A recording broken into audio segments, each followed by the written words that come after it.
भारत एक कृषि प्रधान देश है, लेकिन कोरोना जैसी वैश्विक महामारी के चलते भारतीय किसानों के सामने गंभीर संकट उत्पन्न हो गया है।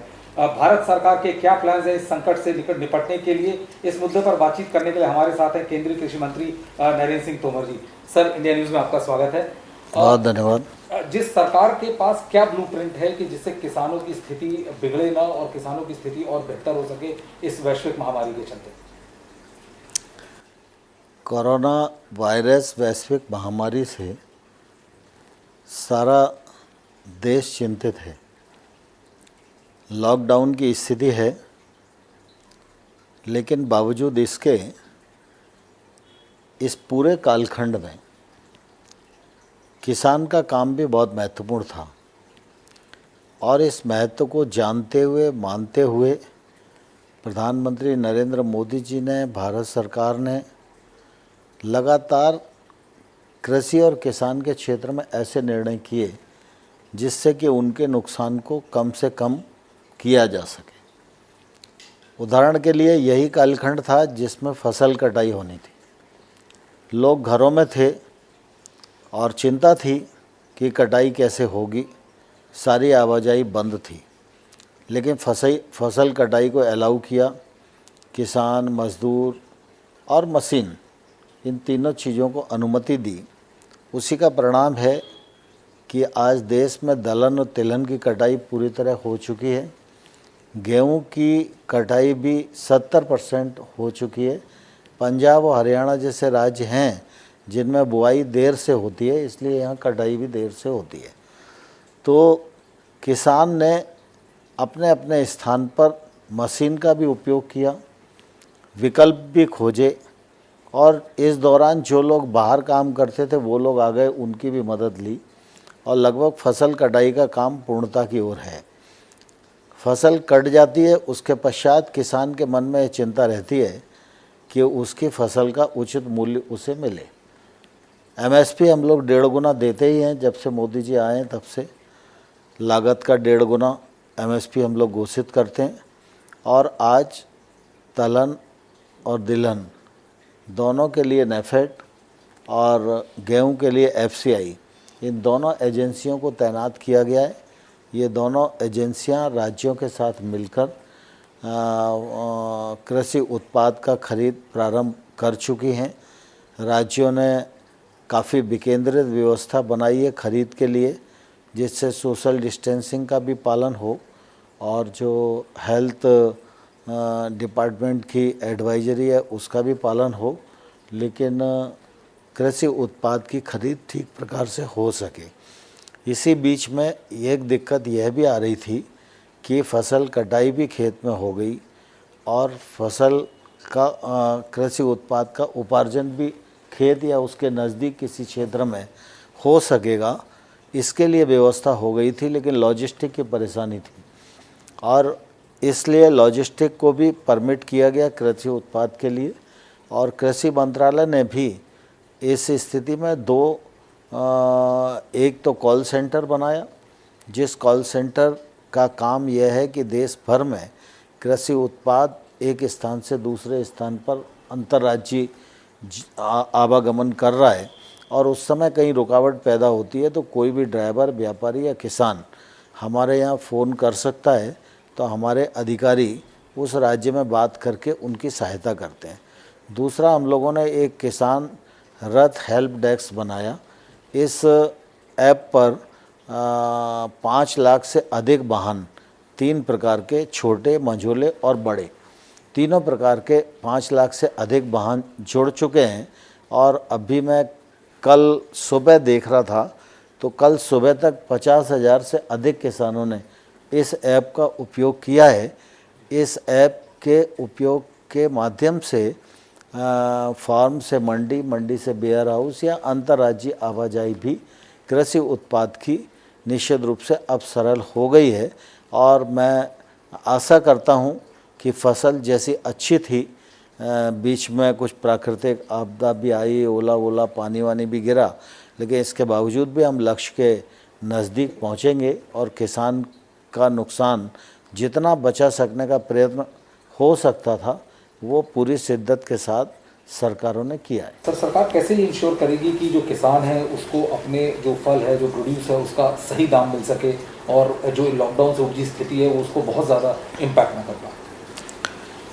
देखिए, मैंने बताया ना कि दलहन, तिलहन और गेहूँ ये तो एमएसपी पे ख़रीदा ही जा रहा है।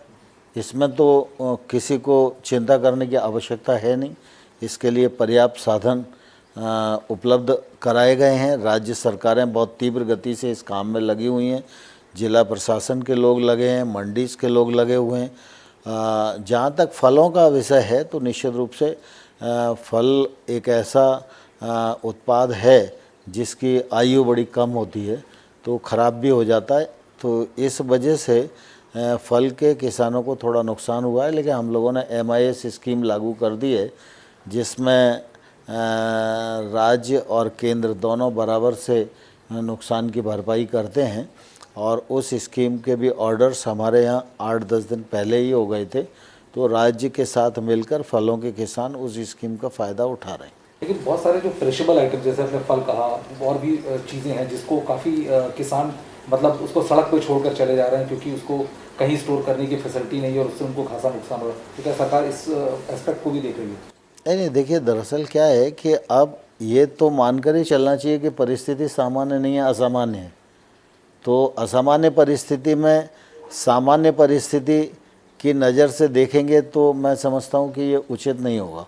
लेकिन किसान का नुकसान ना हो, अगर होने की स्थिति आए तो कम से कम हो, और सरकार की स्कीम के द्वारा उसकी भरपाई कैसे हो सकती है, इस दिशा में भारत सरकार पूरी चिंता कर रही है। सर, एक और तरीका था कि आपका मंत्रालय क्या क्या स्टेप ले रहा है जिससे कि जो किसान है उनको कोरोना वायरस से प्रोटेक्ट किया जा सके? किसी काफ़ी लेबर इंटेंसिव वो भी इंडस्ट्री भी है, तो इसलिए कैसे इसको आप देखें? नहीं, कोरोना वायरस से संक्रमित ना हो उसके लिए सबसे बड़ा जो साधन है वो साधन है कि सामाजिक दूरी बना के रखना, अपना मास्क का उपयोग करना, सैनिटाइज़र का उपयोग करना, बार बार हाथ धोना, और कृषि कार्य करते हुए भी जो हेल्थ डिपार्टमेंट की गाइडलाइन है उसका पूरा पालन हो, गृह मंत्रालय की गाइडलाइन है उसका पूरा पालन हो। इसके लिए नीचे तक सबको अवेयर किया हुआ है। और मैं समझता हूँ कि किसानों ने और ग्रामीण परिवेश में निवास करने वाले लोगों ने जितना अनुशासन के साथ इन सब चीज़ों का पालन किया है वो निश्चित रूप से तारीफ़ काबिल है। सर, इसके अलावा एक आपके हिसाब से आपको लगता है ये लॉकडाउन कितना ज़्यादा इम्पैक्ट करेगा एग्रीकल्चर ग्रोथ को इस साल? मैं समझता हूँ कि लॉकडाउन के कारण एग्रीकल्चर ग्रोथ पर कोई बहुत फ़र्क आने वाला नहीं है, क्योंकि इस बार जो फसल है वो भी अच्छी आ रही है, और गर्मी की जो फसल है उसमें जो बुआई है गत वर्ष की तुलना में इस बार 36% ज़्यादा हुई है। और ख़रीफ की दृष्टि से हम लोगों ने अभी 16 अप्रैल को ख़रीफ कॉन्फ्रेंस भी की थी। उसमें सभी राज्यों के सुझाव भी जो आए हैं और उनकी जो डिमांड्स आई है उसको हम लोग पूरा कर रहे हैं। फर्टिलाइज़र, सीड्स, पेस्टिसाइड, इन सब चीज़ों की उनको समय पर उपलब्धता हो, ये केंद्र सरकार सुनिश्चित करने वाली है। और राज्यों के साथ इस बीच आपकी जो बातचीत हुई थी, कैसा तालमेल मिला? क्या राज्यों का पूरा सहयोग मिल रहा है कृषि मंत्रालय को? मैं तो ग्रामीण विकास मंत्री और कृषि मंत्री दोनों से वीडियो कॉन्फ्रेंसिंग पर चर्चा कर चुका हूँ। अधिकारियों से भी हमारे सचिव महोदय ने भी चर्चा की है और लगातार वीडियो कॉन्फ्रेंसिंग पर राज्यों से संपर्क में रहते हैं।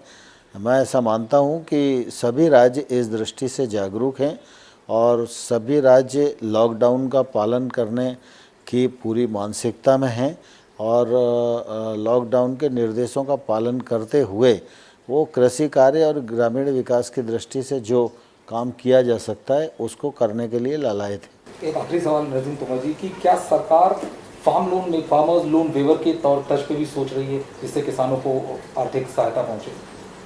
देखिए, दरअसल क्या है कि कर्ज माफ़ी कभी भी किसान की समस्या का हल न रहा है और न आने वाले कल में होगा।